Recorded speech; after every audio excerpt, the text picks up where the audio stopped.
Hi everyone, welcome to Molly's Storytime. Today's story is Cinder, the Bubble-Blowing Dragon, written by Jessica Anderson and illustrated by Lee Ellen Hemming.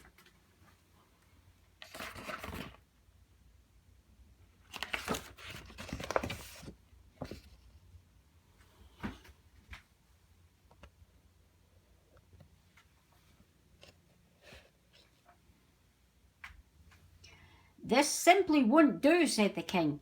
"You'll have to go." He shook his head so hard that his crown toppled over one eye, but Cinder the king's dragon didn't dare smile. "What sort of dragon are you anyway?" the king continued. "All the other kings have proper fire-breathing dragons, while I, king of Tarragonia, have a dragon who can only blow bubbles. It's just too embarrassing."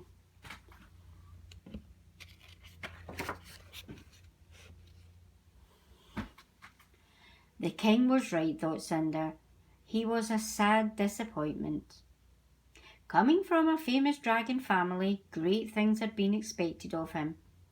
But when he became the junior dragon at the palace, he found he could only blow bubbles. And however hard he puffed and snorted, not one flicker of flame appeared.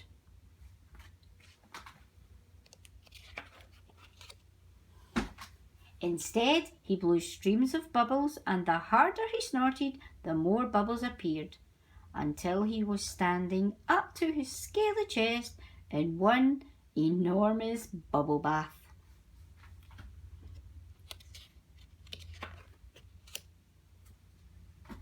All the children loved him. "Blow us some bubbles, Cinder," they would shout whenever they saw him. They thought bubbles were much better than fire, but the king was not amused. Now he decided that Cinder must go. He even put an advertisement in the Tarragonia Times. It read, "Wanted a fire-breathing dragon for palace duties. Applicants must be able to produce large quantities of smoke and fire."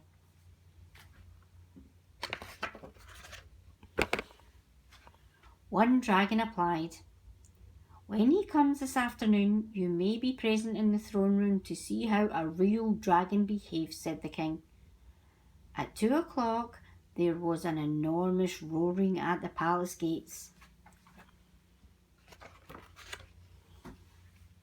"Blaze, the world's most fearsome dragon, wishes to see the king," bellowed an enormous voice, and the air filled with smoke and flames. Okay, show off. Keep your fireworks for the king," snapped the palace sentry crossly. He was fond of Cinder and thought it was a shame he had to go.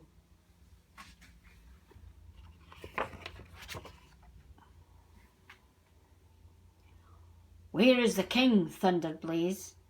Then, without waiting to be announced, he stormed into the throne room where the king was seated. Cinder was crouching miserably in a corner.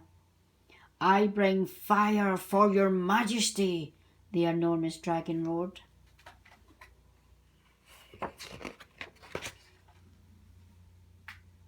The king looked rather alarmed as the creature's hot breath reached him and frizzled his beard. Then the carpet started smouldering and flames crept up the curtains. When his crown began to melt, the king had had enough. "Stop!" he ordered. "That will do nicely, thank you." But Blaze, it seemed, couldn't stop. He was great at starting fires, he explained, but no use at stopping them. "Cinder, do something," whimpered the king.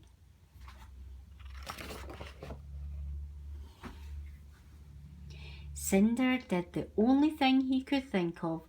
He blew with all his might, and as the bubbles began to fill the room, the flames died down, the carpet no longer smouldered, and the royal crown stopped melting.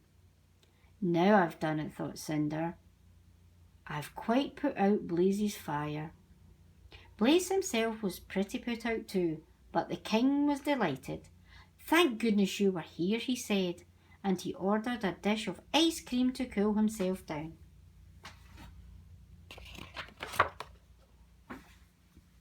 Some people don't know what they want, even when they get it, muttered Blaze huffily as he departed in a cloud of very black smoke.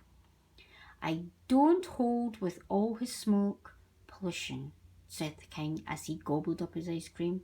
Now, let's write another advertisement.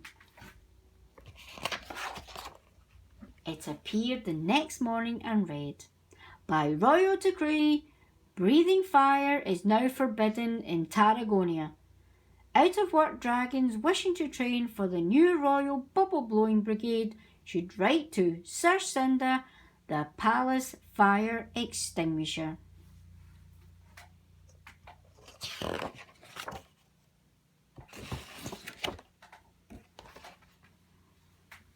Thank you for listening.